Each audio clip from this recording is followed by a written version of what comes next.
Support comes from St. Louis Public Library Foundation, helping the library serve children and their families with programs and services needed to become lifelong readers. More information about the foundation is at STLPR.org. This is St. Louis on the Air from St. Louis Public Radio. I'm Elaine Cha. All last week, NPR's Next Gen Radio project was in St. Louis. It's a 5-day digital journalism and audio training project, and its goal is to find, coach, and train public media's next generation. The non-narrated features produced by the project's participants are airing during Morning Edition and All Things Considered this week. Each is focused on the theme of home. STLPR Visuals editor Brian Munoz and senior environmental reporter Kate Grumke were among the team of people working with the Next Gen crew last week, and they join us now to talk about the experience and the work. Welcome back to the show, both of you. Thanks for having us. Hey, Elaine. So, Brian, let's start with you. I just mentioned that all the Next Gen stories share a theme. Tell me a little more about the approach to finding quote-unquote home. The NPR Next Gen Radio project is, like you mentioned, this 5-day multimedia project where folks from typically non-traditional backgrounds to the media industry come in, and it's really a crash course. So the approach on finding home is a pretty broad one, and that's done on purpose in order for these students to go out into the community and really find stories that fit that theme. I think if you look at the project over the years, the themes have been pretty general to allow the most creativity possible. Mm-hmm. So, there were 5 different interpretations on the theme of home. We had the same theme last year, and it ranges from, someone finding home in their own body to folks physically finding home in St. Louis. Mm-hmm. So the work that you did, it was one-on-one. Kate, for you, you worked with Darius Varner. And for his non-narrated feature, he focused on someone who's been a guest on this show before, Gabe Montesanti, and how she found it hard to plant roots specifically as a queer person and as someone who didn't have the support of her biological family. Let's take a listen to a bit of the piece that explores how Gabe found her chosen family and home in the sport of roller derby. I was recruited at a coffee shop by a woman who had a stack of flyers, and she came up to me and she said, "You look like you're really tough. You look like you could beat the crap out of somebody. You should come play roller derby." Hi, I'm Gabe Montesanti. I am number 94 on the roller derby track, and my derby name is Joan of Spark. And you're done. Quick go, quick go, quick go. I came to the St. Louis Stadium for recruit night. The first night, we were not on skates at all. We simply learned about things like the rules, like there's no ball in roller derby. I'm standing in the St. Louis Stadium, which I very much consider my sacred space, my home. I'm estranged from my biological family. They had issues with my queerness. This family here, it's the opposite of that. Their queerness is the norm. I knew how to fit in, and I knew how to use my body in a way that would communicate, and I felt like I could do all the talking with my body, even though I didn't know how to skate. So right now they're doing a series. That is an excerpt of the piece in which Gabe Montesanti talks about how she found her chosen family and home through roller derby. It was produced by Darius Varner as part of NPR's Next Gen Radio project. And STLPR's Kate Grumke worked with Darius. Kate, what was the process of getting to what we're hearing like? So Darius has no background in radio, did have a podcast before this, but had never made a piece like this. And working with him, it was actually very natural for him. His background is he's a playwright, he's an artist, He's a DJ. He's kind of an all-around creative. And so I think this came very naturally for him, actually. But we went to the roller derby stadium and got to be there for a practice. And so that's the first time that he was ever doing an NPR-style interview and piece. And he's in the middle of people's bodies just smashing together. And Darius got down low, got next to people's skates so that he could get those sounds that you hear.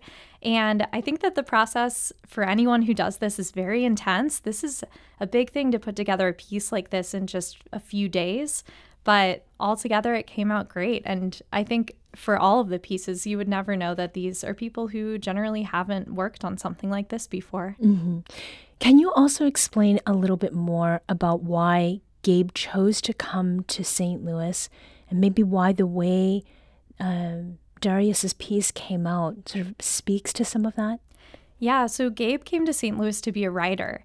And Gabe is a creative writer and actually published a book in 2022 called Brace for Impact about the experience of getting involved in roller derby.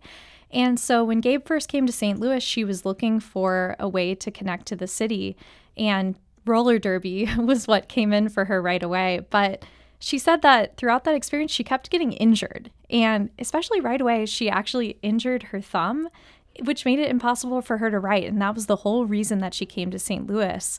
But she realized that roller derby had given her such a sense of home and chosen family that the injuries that come along with it were worth it for her. And so for her, that was the sense of home that Darius explored in his piece. Let's move on to another piece that was produced. And this one was done by Hannah Artman, and it's about Andrew Ring, a traveling nurse who was born and raised in O'Fallon, Missouri.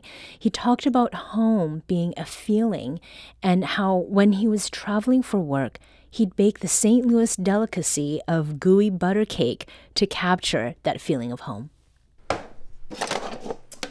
Where's the good spatula? You don't bake the yellow cake mix like you would normally. So I guess it's homemade gooey butter cake, but it's box mix, so that's it. You mix it with melted butter and a couple eggs, and it kind of makes a crust. And then you pretty much whip together like eggs, I'm just gonna use my hands. More butter and powdered sugar. How much is one stick of butter? And you put that filling on top, and cream cheese. Okay, put that all in the mixer. We're gonna stir her up. A lot of people at the hospital opened up their doors and said, come to our family Thanksgiving. So I was thinking about, you know, all the good dessert. You gotta scrape all this nice. I really was like, okay, I want to make some gooey butter cake and bring it to this house and show all these Mainers, that's people from Maine. You know, did your moms ever like let you like lick the bowl or whatever after, you know, get the remnants? When I showed the doorstep, I was like, okay, like these gooey butter cookies are gonna snap, and everyone loved them. And we're starting now. I did not think I was gonna come back to St. Louis. When I came back for Christmas break, I kind of started talking to my current boyfriend Nathaniel, and we just hung out like literally every single day. So I was like, okay, I'm gonna come back to St. Louis, and I was like, screw this, like I want to be with him, and I miss my family, I miss my friends, miss my town. And I know home isn't just a place for some people, it's a feeling, and it really is. So I had to remember that. I guess my definition of home would be the love, the energy that you get from all your family, all your friends, and whatever culture that lies within your area. And I think you take that wherever you go. And that was a section of Hannah Artman's piece about traveling nurse Andrew Ring and his capturing the feeling of St. Louis, his home, while away for work. So, Kate, in that piece and in the one before that from Darius, we heard a lot of what we call natural sound, and it really takes a listener to a place. Can you talk a little bit about how and why we do that in audio journalism? Yeah, so what we were doing last week was really trying to create the highest quality of an NPR piece that you might hear on the radio. And to do that, Brian and I were the two local people, but they brought people in from around the country. There was a Pulitzer Prize winner on the staff. There were former people from national outlets there. And the reason that we rely so much on natural sound, like you hear in those pieces, is, for me, a more artistic thing. It's that we're trying to get to know people on a personal level. Radio is so personal. Sometimes it can sound like you're in the room with someone, like you're just talking to them and trying to find out more about them. And so it's that immersive experience for the listener, and it also helps us be empathetic and go into someone's world and stand in their shoes and understand what that feels like. And so the way that we do that is by getting up in people's faces with microphones and going there and being with them and spending time with them in their natural environment. And that's what you hear there. So Brian, you are a St. Louis area native, and I'm not sure about you, but as I was listening to Andrew Ring talk about gooey butter cake, but also to be making it. What did you think about that story? Did it make you smile as much as it did for me, someone who's a transplant? Oh, absolutely. I mean, home is where the gooey butter cake is the big takeaway from that piece. And I think that people across the region can relate to Andrew, you know, in that story by Dr. Hannah Artman. And it's just incredible because I know when I've lived abroad, you know, other states, other parts of the country, those comfort foods that you don't really think about growing up with or having in your hometown suddenly can't come back to mind. And, you know, having that slice of homemade gooey butter cake really, you know, transport you there. So I really loved her piece and just learning how a piece of gooey butter cake, or more controversially, a slice of Provel, can bring you back to St. Louis. Yes, definitely controversially there. Now, the last piece I want to talk about is one that will air in its entirety on this station on Friday, and it was produced by Rochelle Hemmings. And if that name sounds familiar, it's because she was most recently an intern for St. Louis on the Air. Brian, can you set this one up for us and explain how it incorporates the theme of home? Absolutely. So Rochelle's piece is about Jeff Perkins.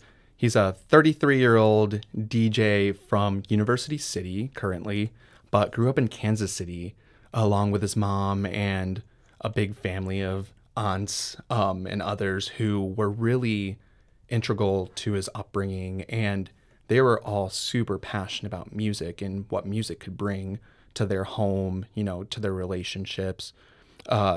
Jeff Perkins talks about how he loves everything from the Eagles in Chicago to Mary J. Blige and Beyonce, and how all of these folks feed into what his relationship was with his family. So Rochelle really creatively captures that dynamic and really captures his personality in her piece. As someone who's not from St. Louis and not familiar with any of the DJs here, I have been pleasantly surprised by how embraced I have become here. And I'm so very grateful to it every single day. There's so many different factors that make St. Louis feel like home, but I would say the moment that it felt like home was when I got booked to do WorkFest in July of 2023, which is a Black LGBTQ music and arts festival here, the first and only of its kind here in the Midwest. Move out the way. I'm with my girls and we all need space. I do remember going into the WorkFest set and thinking about the history of community of Black LGBTQ folks. So I immediately thought of, well, I'm gonna play house. I wanted people to know, like, this music, this genre has a rich history in our community. And this is something we have always danced to and just felt free. As someone who really believes in the power of affirmation, something I always say to myself before every gig is that I'm a great DJ now and in the making.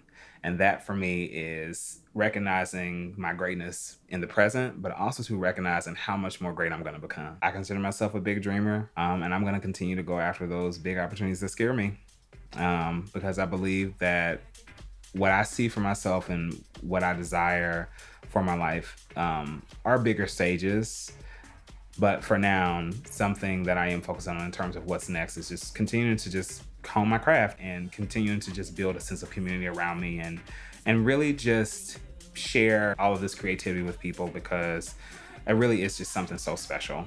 I can't have a home without music.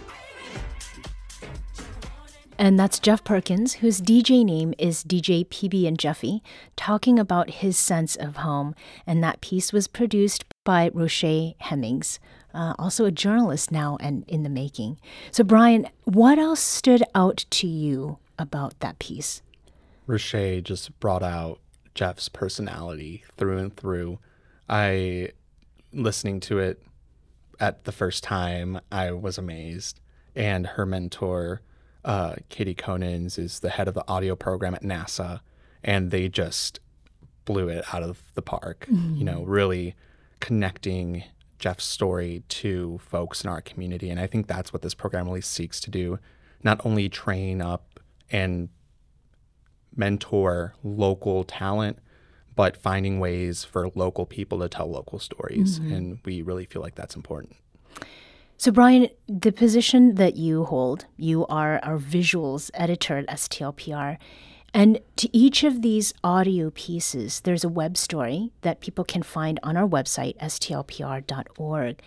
What is it that goes into the visual component of these stories, especially when you're thinking about trying to capture the theme of home? There's a lot that goes into attempting to capture and document the theme of home throughout all of these stories. And we don't do it in a vacuum. In this project, we also have a team of incredible illustrators who help encapsulate kind of that theme in one illustration. And that can be difficult at times when you have more creative interpretations of the theme, whatever the theme may be that year.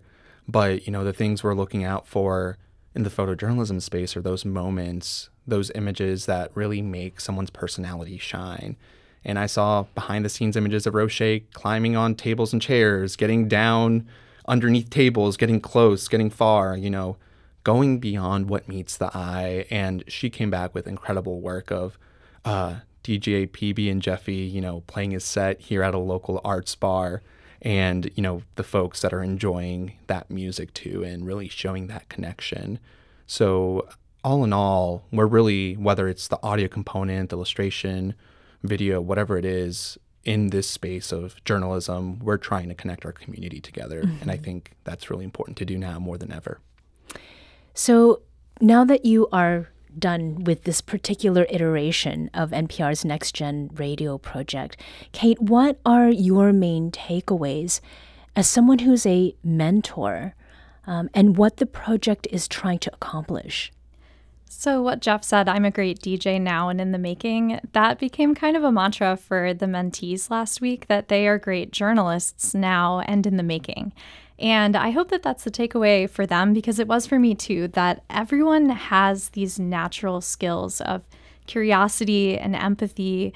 We all know how to connect with each other, and what can be missing is just the hard skills of how do you edit together radio, how do you record something in the moment or take a great image.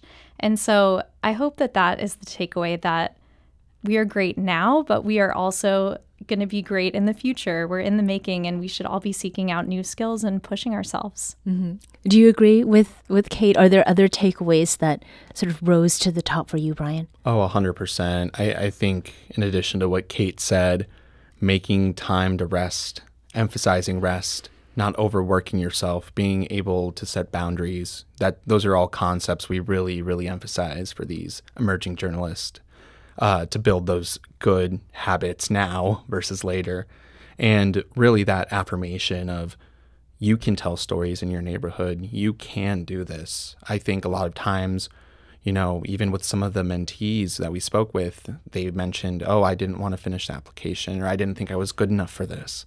You are good enough. And that's what we're really trying to hammer home, is that people have these skills, as Kate mentioned, and we're here to help kind of bridge those gaps wherever they may be, and really help build a community, because this project goes beyond just this 1 week. It really is an introduction into a community of folks across the country and world who want to see these folks succeed. Brian Munoz is STLPR's visuals editor, and Kate Grumke is our senior environmental reporter. Thanks to both of you, Kate and Brian, for joining us today. Thanks for having us. Thanks, Elaine.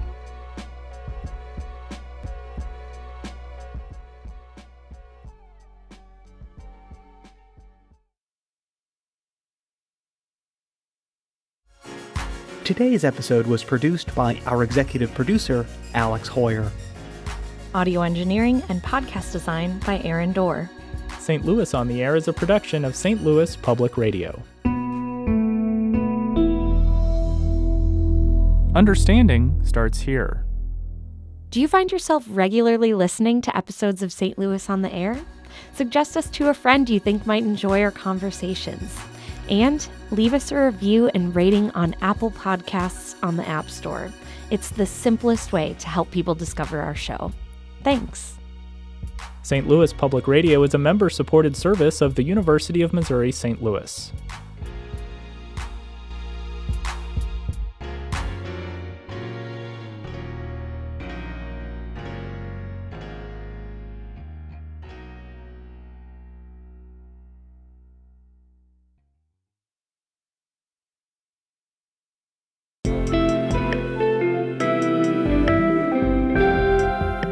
The Gateway brings you the day's news each weekday from around the St. Louis region and the state capitals in Jefferson City. Our schools are accredited.